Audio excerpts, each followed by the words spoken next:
which you may have noticed if you saw the last video that genius, me, of course,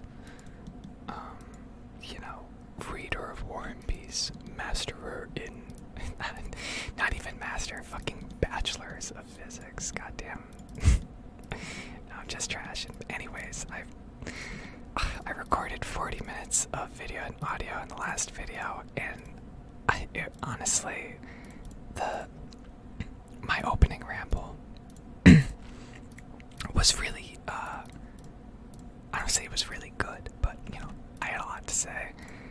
I updated you guys on my stats and all that, and I was pretty dismayed to find out that not only did I lose a nice 6-minute chunk where I talked about my dog and some Tithe Farm stuff, but in fact, I just didn't record the first half an hour of audio, so we're gonna do some more Tithe Farm on a video and ramble again.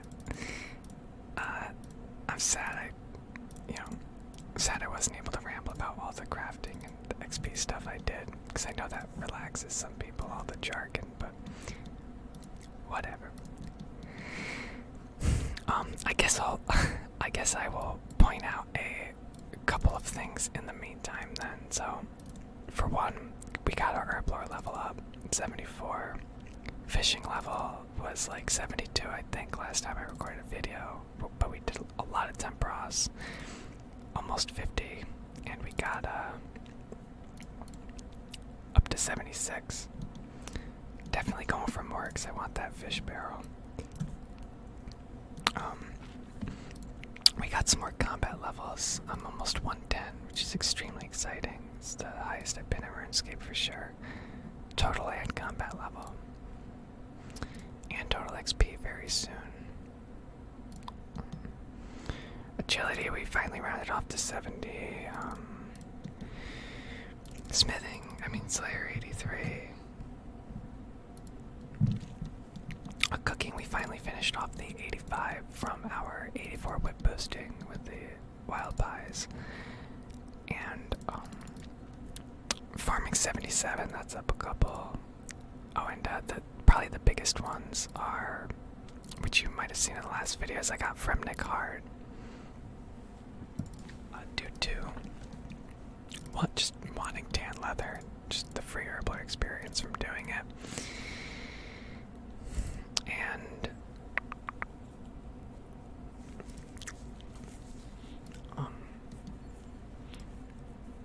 we put ourselves in the position, which I'm even more excited about, to finish up Varrock hard. I really only need the kudos, and I need to finish up Observatory Quest as a result of the kudos, and that's essentially it. I just need the Hunter Wreck, and that should be it. Oh, and the Skull Scepter, yeah, I have to farm for the Skull Scepter, which I'm not excited about, because it's the Skull Scepter, it's kind of whatever, but you need to get your items. And that'll be really nice. We'll get more battle staves, which is kinda great. There are times where I will sit down and make a few hundred orbs, so that is nice. They will come in handy, all the battle staves. Just probably not as much as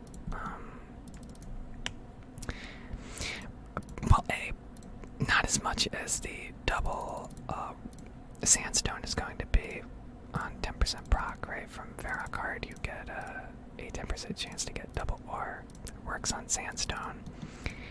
And with the dragon pickaxe and all that, I am excited to get my hands on that. And I don't know if I'm supposed to plant the other 4 off rotation or on rotation. I think we'll plant them off rotation. Yeah, okay. Alright. So on this one here, we're doing pretty good on time, but we do want to get rid of these 4, so maybe we'll plant 2 in another batch, and then we'll do another 2. We just want to beat the time on this. We want to do this as quick as we can. It doesn't matter if we're limited, but if we're not limited, then see, this is a fucking waste of time here. Hopefully, I mean, I should still be good up there. I don't know why it seems like I may have lost more time on this one than I'm used to, since those are already orange. I guess I won't be planting my 4 at the end of this cycle. Maybe I could refresh after this cycle and maybe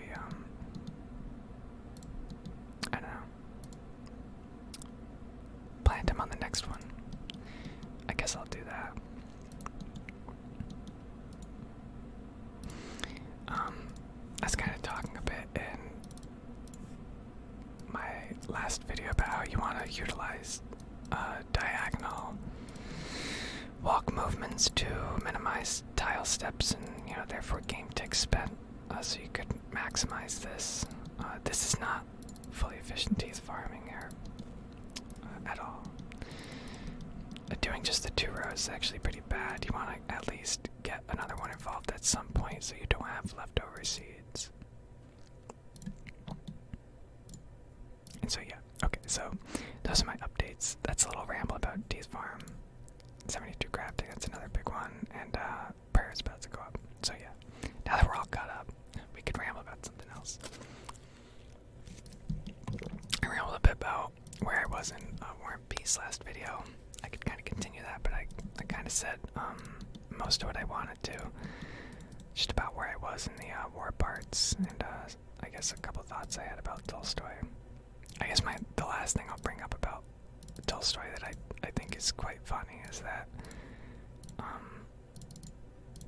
I think a lot of people, including myself, when I got into reading War and Peace, is that there's an impression that it is, I'm going to choose my words carefully, but of course it is an academic text, but there's an impression that it is a super serious academic text to the point where, like, it is so dry that you may as well essentially just be reading a 1,000-page copy of Heart of Darkness, right? Where there is really no humor. It's just social, political, or moral commentary, or in Tolstoy's case, their metaphysical commentary later on, etc. However, War and Peace really, obviously it takes itself seriously, but it reads from, at least from my point of view, that Tolstoy is quite comedic when he writes it, to a point that I assume could almost be seen as inappropriate given the subject matter, at that time. He makes a lot of jokes. He definitely has quite a bit of satire, especially concerning military personnel. He has a little bit of surrealism, in my opinion. Characters that talk with speech impediments, and those get translated into literal text. I mean, stuff like that is not so common to find in a text pulled straight out of, the mid-19th century.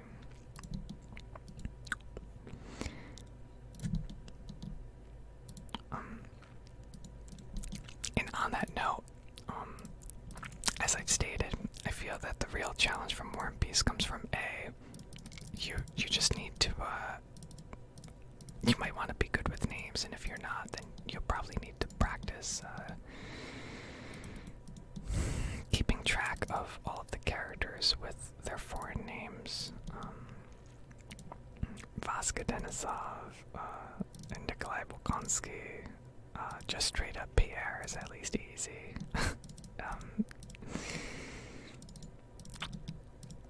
Rostov, Kutuzov, Bonaparte is obviously easy. Some of the people that Kutuzov hang around with, you get the point. And then, of course, course, there are a bunch of Austrian names, more French names, Murat, or Murat, M-U-A-R-T, M-U-R-A-T, sorry. And then the other challenge, of course, is the research that you have to do as a reader who probably doesn't know much about the Napoleonic Wars. I really don't know anything about it, and I certainly don't know much about geography from that period, like border drawings, so let's just say more than half of my time spent reading has to be spent, I don't want to say rigorously, but pretty seriously trying to figure out where characters even are. Like, knowing they went north to Brünn is, like, great and all, but it doesn't mean much if you don't know where Vienna is, for example, or what kind of rivers they're going to be crossing, what kind of terrain is there. If you don't know anything about the Danube River, it is quite intense, so knowledge of that is rather important as you're reading. You get a perspective as to the actual conditions the soldiers and the officers are facing, etc. But some of this stuff is stated, while much of it is not, of course, because Tolstoy has a lot to cover, and there's only so much time you could spend trying to describe geography. There is some expectation that you have some knowledge of it already. And so, yeah. As a result, too, I think that the peace parts, which are parts 1, 3, 5 of the 6 parts that exist total, as it alternates, those are much easier to read. You still have the problem of, like, okay, there are a million names and they're all over Europe, right? Everywhere from France to probably east of Moscow, but at least to Moscow.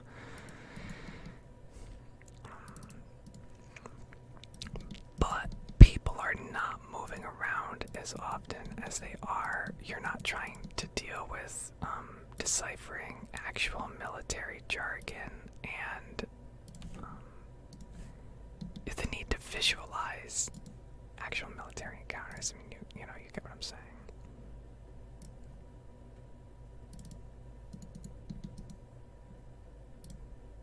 I'll put it like this. If you read, like, Lord of the Rings, for example, the battles that Tolkien writes in there are not very similar to Tolstoy's. Tolstoy's are very technical, whereas in the Lord of the Rings, Tolkien doesn't actually describe the battles as vividly as you might imagine, and he certainly doesn't describe them as vividly as the film imagines, or the films. So, that's pretty important. There's a reason, for example, Tolkien doesn't do that. A, I'm sure it would be quite an undertaking for the reader, but B, it would be quite an undertaking for him. Right, there's a way to kind of touch on that sort of subject matter without portraying it, soaking up pages and pages to try to point out where the flanks are.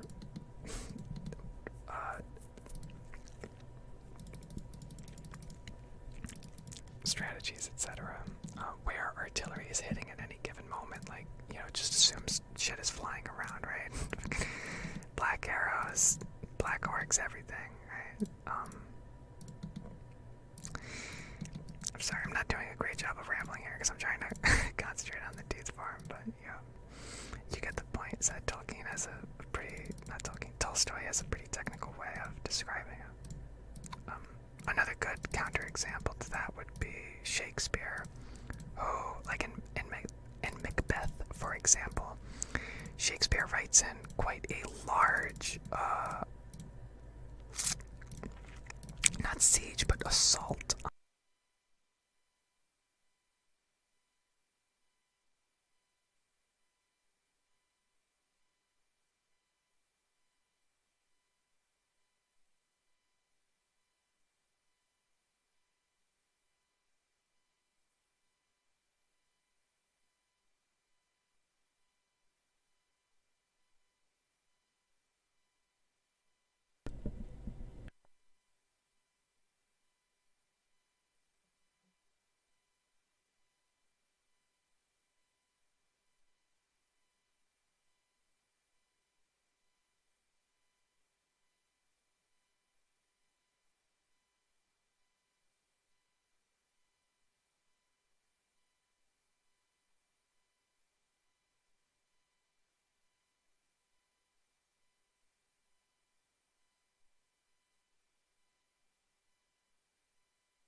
everybody, I am finally back, and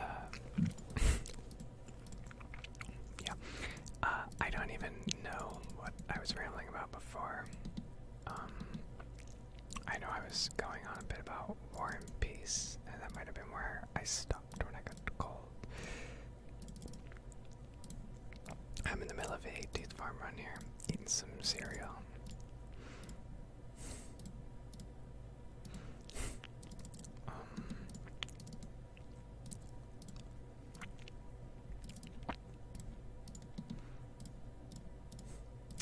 Sorry, I'm just totally blanking on what I was going on about. I mean, I don't think I'm going to remember because, frankly, it was like an hour and a half ago that I was recording. But I guess I could go on to some of the other stuff I was talking about as I take a swig of water here. Okay, so like, I know I mentioned in either my last video or at the start of this one that I was rating 100 Years of Solitude before I went on to War and Peace recently.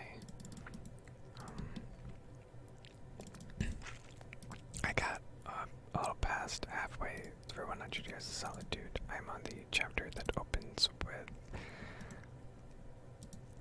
something along the lines of she could see now early in the relationship that the marriage was doomed or something.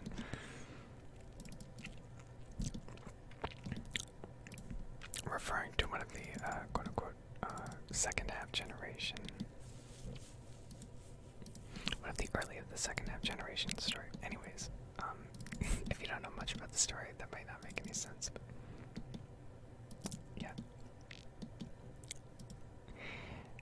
Gabriel Garcia Marquez, the author, was a very brilliant author, and I almost want to say linguist, although of course he wasn't literally a linguist.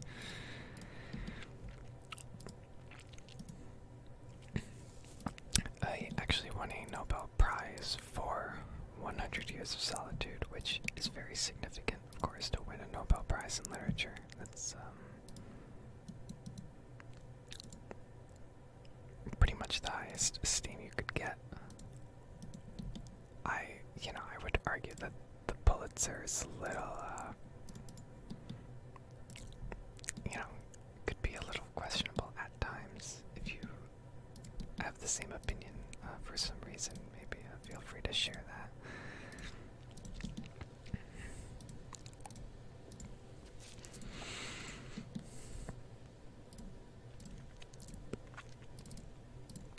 And so, yeah.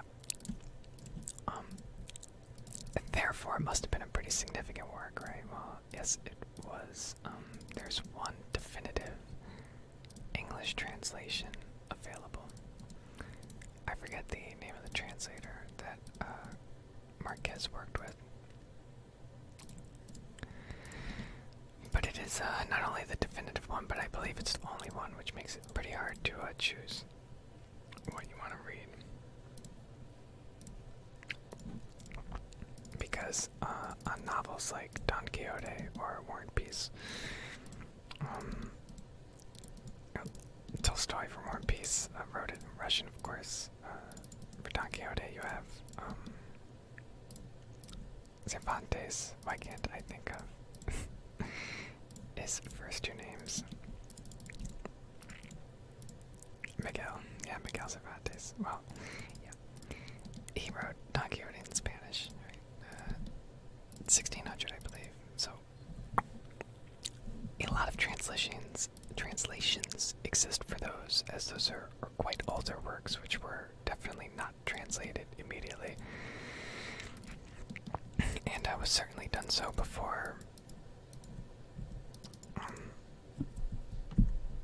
printing presses for, sending books out en masse for all the middle class and whatnot to read, you know what I mean?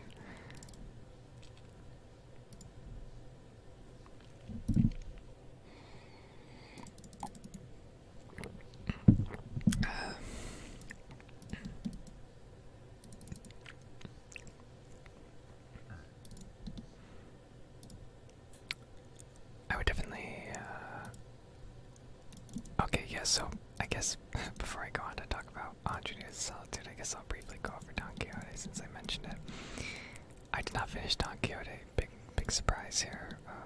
There are a lot of novels I have not finished, which I intend to and will. That I started back like late in high school, around the time I got a little busy with college stuff, later on. And once I started studying physics, I pretty much read nothing at all except for physics textbooks. Don Quixote was a pretty early relic from back when I was getting really into reading some of the definitive modern works of literature. Don Quixote is considered the first work of modern Western literature, which is a big deal. It is a satire, which is extremely interesting because satire was not practiced nearly as commonly back then in 1605, 1610, I believe were years for publishing, as they are now. In American literature, we have people like Mark Twain who really popularized it. Real name Samuel Clemens, of course. He did some pretty early satire. Was overall a pretty dark person. Fuck me. Sorry, I just messed up something on my Tithe Farm here.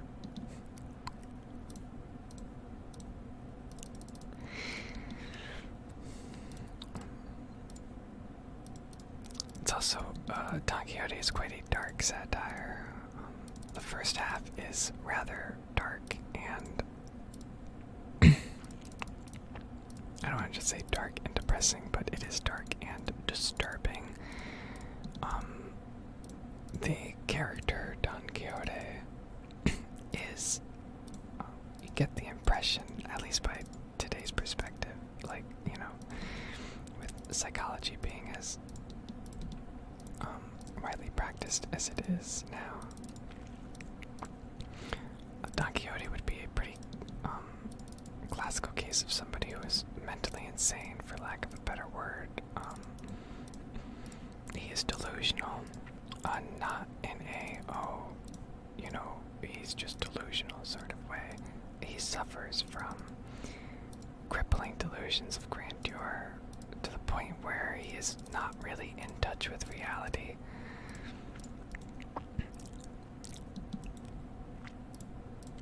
And it causes him to do some pretty irrational but also pretty wild things throughout the story. Pretty early on, many of his shenanigans trying to become knighted in 1600 Spain, which of course knights did not exist in 1600 Spain, right? To we're kind of off our time mark there. He leads to slaves getting whipped.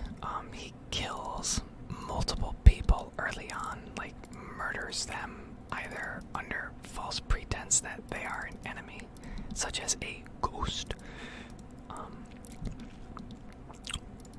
or just so out of touch with the situation that they are perceived as, threats.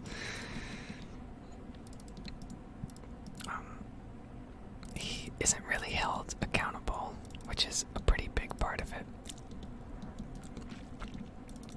And during the second part of the story, which is the second half, I believe published in like 1610, the story changes where I believe he becomes landed and starts behaving quite like a knight and has a little stint with his success. Is what I've heard, at least. I have not read that far into the novel. But I thought that was interesting. I thought the dark stuff in the beginning was really interesting. A man who suffers from delusions. Delusions of grandeur and of excitement. How they lead to extreme consequences, yet he is not held accountable. Not by other people, most importantly, not by himself either. he never becomes aware of what he is doing, or that what he is doing is immoral and unjust, right?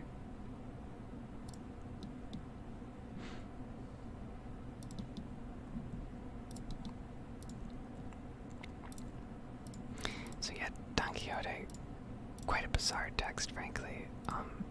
Reads quite modern for something written in 1605, 1610, or I should say published in. Yeah, Cervantes was really ahead of the curve. Don Quixote has become pretty timeless. The portrait of an insane man. So, I think for 100 Years of Solitude. Oh, let me finish this up quick. So, the reason given in the novel, at least in its introduction, as to why Don Quixote is delusional, like where his insanity comes from, it is explained that he simply, with all of his leisurely time, which there's a lot of as a clergyman, right, someone who's wealthy, right, landed elite in Spain, 1600, you got all the fucking free time in the world, right? You have people working for you. You're in a feudal government, for Christ's sake, and you're sitting at the top cruising. It was said that he simply became so absorbed in stories and novels in his library that he became lost, and, he clearly, slipped totally out of it by the point that the story starts. He has no moments of lucidity or anything like that. Absolutely no moments of lucidity. So of course, that in and of itself is a little, it's not exactly realism. That's more where the satire element comes in, right? A little bit of absurdity. You're definitely seeing the commentary angle, and to a certain extent, it is humorous in a dark, / ironic way. I guess I'll cover some of these elements of satire for some reason here. So, I guess the irony comes into play that as a landed elite, he decides to leave his life of luxury for one of danger, built on a lie, and ends up doing more harm than good. So those are some basic elements of irony. All while doing this, he is being quite humorous. So that's another check. And the commentary angles, of course, are the biggest ones, and ones I won't really get into because I would need to have studied it academically to really give you comprehensive, thought-out interpretations of what Cervantes is critiquing. Whom, is it the landed elite? Is it more than that? Is it less than that? That kind of stuff. So, brilliant text. 100 Years of Solitude, on the other hand, goes... It's hard for me to word this here, but Marquez really goes above and beyond brilliant into a category that, to me, is almost scary, like frightening, that his brain, I guess, works with such fluency. See, I can't even use my own words here. He works with such fluency in his language and in his dialogue that he's able to tackle so many problems, so many harsh realities, so many wonders of life, on top of telling an insanely creative, I don't even want to use the word insanely, a creative, innovative story drenched in culture, politics, magical realism. It boggles my mind here as I finish this run of Tithe Farm.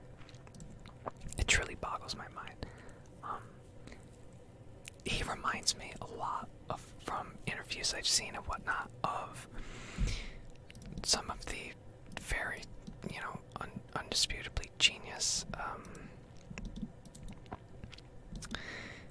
physicists physicists that I studied, people who just had such a propensity, frankly, to absorb content, do something new with it, and then somehow never forget it was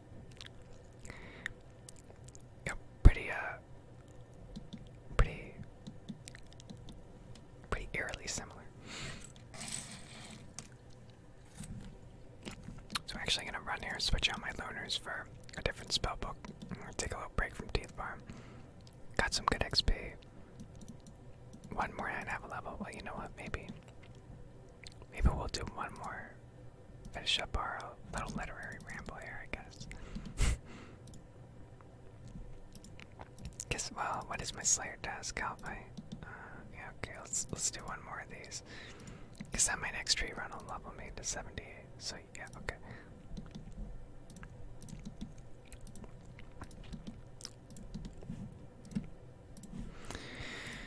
So let us continue on with 100 Years of Solitude. Yes. Marquez juggles so many ideas that he continues to build on, and the way he does so is meta in the sense that elements in the story start to reflect the complexity of all of the ideas he's presenting, such as 100 Years of Solitude refers to a 100-year period over which we follow the family, the bloodline that we care about, right? That sits at the center of the text. The patriarch, I believe, is Jose. Jose Arcadio, I believe. I know there was just a cut there. It's because I fumbled for a bit. Jose Arcadio, I believe he had a middle name, but the true patriarch might have been Jose Arcadio. So his family, right? In a town whose name I forget, of course, but iconic name. And you track this entire 100-year family. None of them live to traditional ages necessarily either. Some characters have extraordinarily short lives. Other characters have extraordinarily mystically long lives, like 100 years. And, I won't spoil anything, so don't worry. And so you have these elements of surrealism colliding with the fact that you are not only tracking so many characters, but they are all of the same bloodline. Their names are all extremely similar, as it is very common, right? These in Colombian culture, but in many Latin American cultures, that names are passed down. So you have that concept where names are passed down, right? You have Jose Arcadio Buendia, you have Oriano Segundo, you have Oriano Arcadio, you have it just goes on and on and on. And it becomes very Vertigo, I guess is how I would really put it. It is Vertigo the novel, except there is actually a novel, Vertigo, which Vertigo is based on, of course, but it truly does incite a sense of Vertigo within its structure.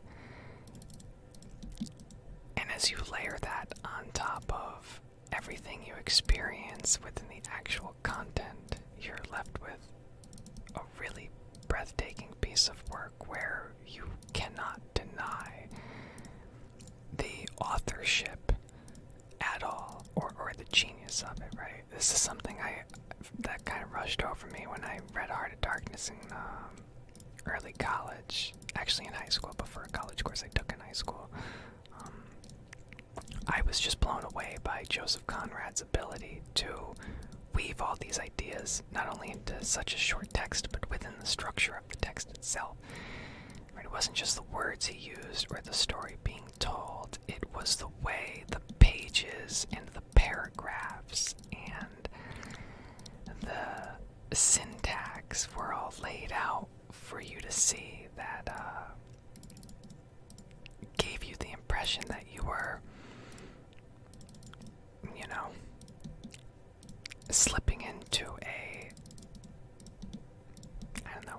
what should I say?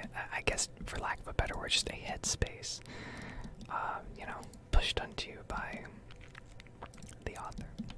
And in Marquez's case, vertigo, a sense of overstimulation or being overwhelmed is absolutely one of them. There are periods in the novel where, in the beginning, for example, I'll do my best not to spoil some stuff, because while the quote-unquote spoilers are like very anticlimactic in nature, when you're actually reading the story, it is quite intense to have some of these rugs pulled out from under you. Right, so for example, the novel starts out soaked in this magical realism, which is the technical genre of the book, right? Its primary genre is, I believe it's called magical or mystical realism, where you actually have these fantastical, like fantasy, elements in the world. You have things like alchemy, you have low-key magic, you have gadgets that do these quirky things without seemingly being powered by technology, right? You have all these strange contraptions. You have spirits, ghosts, and now, what's important is that some of these things are left up to us, I guess, to decide whether we need more layers of interpretation, I guess is how I interpreted it. Do I need to look further into these things? Is the third-person narrator reliable in the sense that, like, if we see an alchemy scene, or if we see a scene with spirits, for example, with ghosts, is a better example, are those spirits actually there, right? Because this story is not from a first-person perspective. The narrator is, like, technically inherently reliable.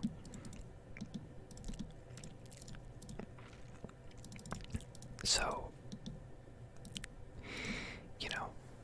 we have to take the narrator's word for certain things that we see, but we should still be questioning. I guess what I'm trying to say is we should be questioning whether these things are allegorical or metaphorical in nature. Because at the end of the day, this isn't a story that is meant to be read and digested as like, oh, that was really cool, right? And it's not even a story that's meant to be read and you sit there and you say, that was really interesting. It is a story that is a commentary on, at like the highest level in the literary world, right? Nobel Prize, published in the Literature Circle of Argentina, one of the most prestigious literature circles in the fucking world. Like, this is a serious text that is touching very, very deeply on multiple topics. So, what good do you get out of including things like ghosts and magic and things that are really close to our reality, but stretched a little bit? Maybe there is a point to some of that. Maybe to that concept as a whole of mystifying reality. And on, a further note, maybe there's something to be gained out of looking into the specifics of, each case. What does it mean to mysticize something like ice, for example? Right, as that's a big one in the opener of the story, right? Ice. What does it mean to mystify things like alchemy, which at the heart of alchemy, right, is gold, which eventually becomes an extremely valuable currency in our world and in their world. Things like that.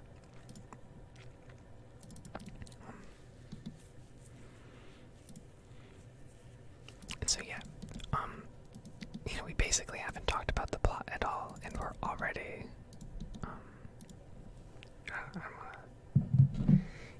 we are, I feel like I'm forced to explain some of the,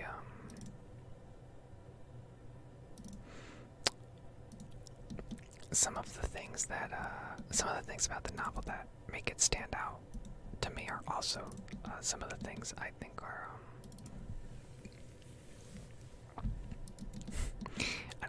start this here. Let me just regather my thoughts here. Well, no, I'll just finish that. I was gonna say that some of the things I feel that make the book stand out are the things that I question the most in terms of.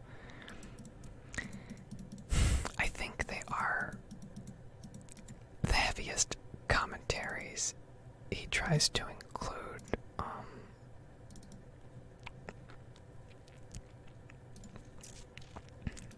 I guess I'll leave it at that.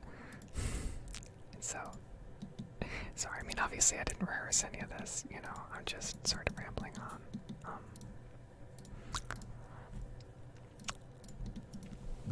But of course I still have much more to say, so, you know, as the story goes on, right, I told you it begins in this, right, very mystic lens. We aren't even allowed to leave the town yet, right? Expeditions to leave the town are not initially successful, right? I believe Jose Arcadio, the original patriarch, tries and fails, and his son, I say, not Oriano, I believe, not Oriano Segundo as I mentioned, but Oriano Arcadio, if that, you know, if I'm messing that up, I might be, but yeah, his second eldest son, I believe, or second youngest son, does successfully make it out, and after that, right, they kind of establish contact with the outside world. I'd say like 80 pages or 100 pages in, because aside from a sort of traveling gypsy crew, which would bring a lot of like legit magics and you know, modern technologies that are kind of disguised as you know, I guess mystical devices. They talk to no one, despite the fact that they're in Colombia, and, you know, it's like the 1900s, kind of. So, you know, like entire governments exist, like the United States of America exists, Russia exists, China exists, like these are all countries in the real world that exist, and yet somehow we're reading this novel and we are almost totally outside of the real world, or rather we're inside the real world, but we're contained in a little bubble, and for whatever reason cannot see the I don't want to say the rest of the world, because that's like an obvious statement, but yeah, we can't see anything on the outside despite being in it, which I think is slightly different than just being separated entirely, right? You're not on a different planet and then you make contact with another planet. You're, you know, not even a couple 100 miles away from civilization, so to speak.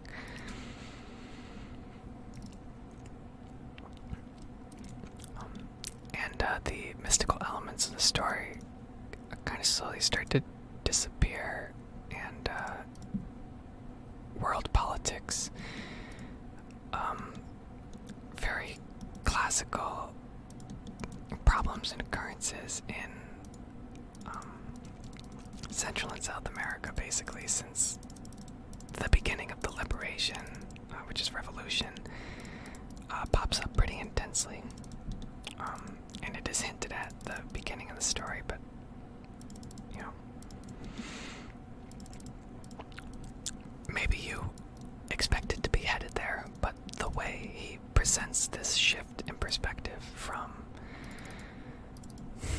this fantastical realm into just all of a sudden the real world, like almost anthropological account of Central and South America, so, I don't want to say bland, but so dry, so bloody, filled with revolution, police, ideology, radicalization,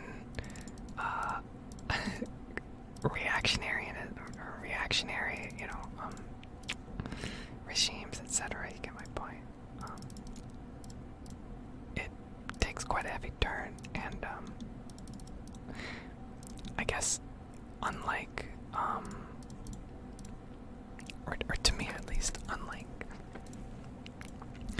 I don't want to say the average, but unlike many significant works, when a shift like this occurs, it is pretty poignant, and it is oftentimes at the heart of the commentary. I think it absolutely is in 100 Years of Solitude, right? It is extremely significant that we remove this otherworldly aspect about where we are,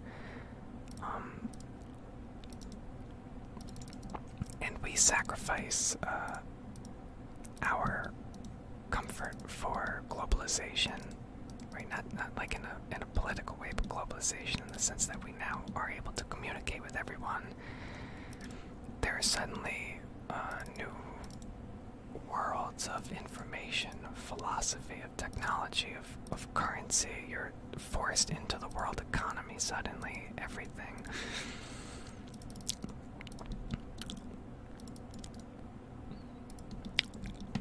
I don't really need to get into it because it would be redundant, but there is an obvious, commentary going on with that, right? And to me, that's when the story becomes especially hard to follow, or at least it did for me.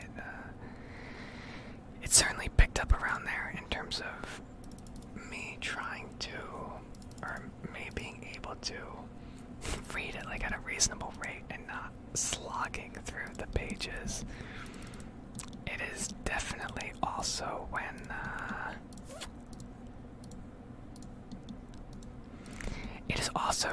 Marquez kind of intentionally resolves a lot of the first half of the people you follow, as they're all part of their own kind of generation. I imagine, it was done so to also give us as a reader a little bit of a moment's respite for all the entangled arcs to be able to sort of reset now that the world has changed. It's hard to say exactly when or how it happened, but it has. And we're in this new reality. It gives us some slightly new names and characters to be able to follow to start it back off. So that's about where I am, is halfway through the story. And of course, a lot has happened aside from that, since it's a long story. That's a little over 200 pages in. And yeah, that was kind of a lot, but you could see how, even though I was reading it just like 2 months ago, it is still pretty hard for me to speak very fluently about it,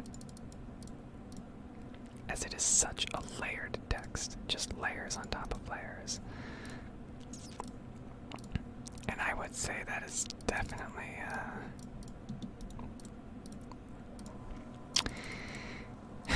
the most impressive part about the work, and speaks a lot to Marquez's ability as a writer, but that goes without saying, but also the poignancy of the text, I think.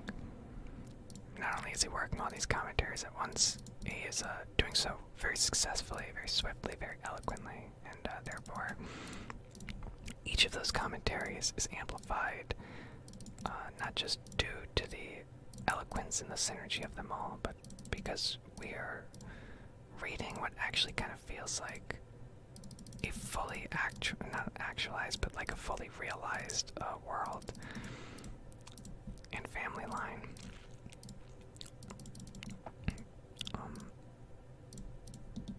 There's a little bit of empathy. Why I messed that up? Oh boy.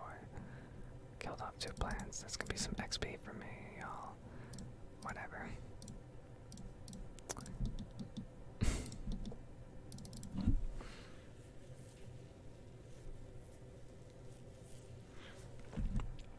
But yeah, you just sort of see it all. And so I'm glad you could join me for this little literature ramble. Maybe I could think of some other novels to ramble about. Some novels I have a little bit more fluency in, some novels I've actually finished. Because so far I've talked about 3 novels: Don Quixote, War and Peace, and 100 Years of Solitude. I haven't finished any of those, so yeah, very, very ridiculous of me, but I'll leave it there.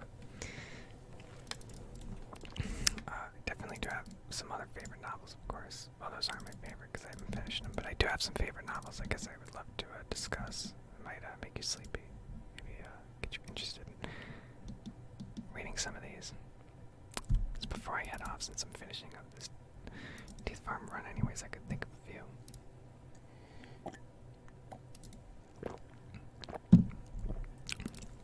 1984 is definitely one of my favorite novels, if not my favorite novel.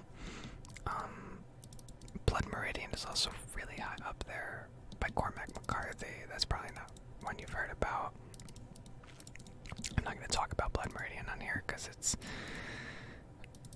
a little intense, and academically it's definitely higher than my repertoire. So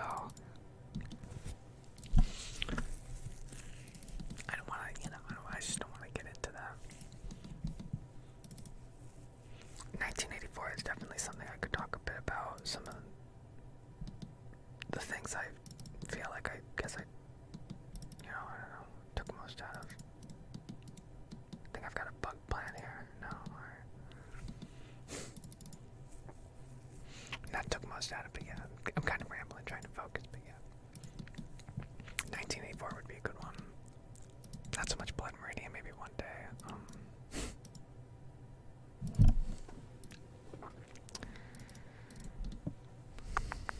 Trying to think of some other. I don't know why only 2 novels came to my mind. That's so silly.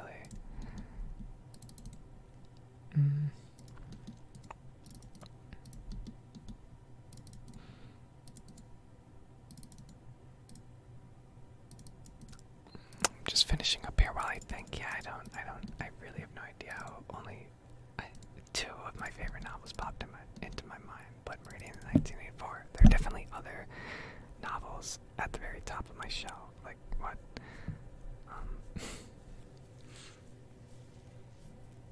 I kind of talked about Heart of Darkness, but that's not exactly something I sit down and like reread. Although I'm going to soon.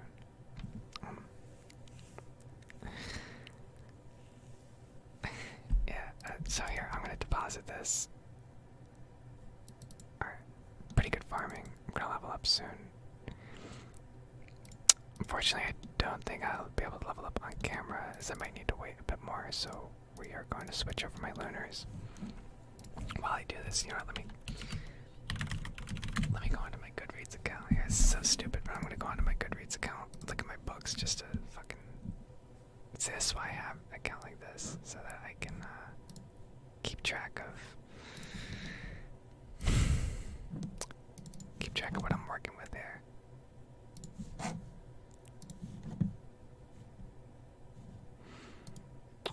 Well, I thought of a Clockwork Orange that's listed on there, but yeah, I mean a Clockwork Orange. Blood Meridian, yep. Quiet America is really interesting. I haven't read it nearly recently enough, though. Wide Sargasso Sea, Jane Eyre, really interesting. I have a bit of a better memory over Wide Sargasso Sea, though. Okay, here. Yeah, Don Quixote's listed in there. Yep. Shakespeare, of course. I could always talk about some Shakespeare, but again, that is way over my head in terms of the ceiling, of course. Shakespeare is Shakespeare.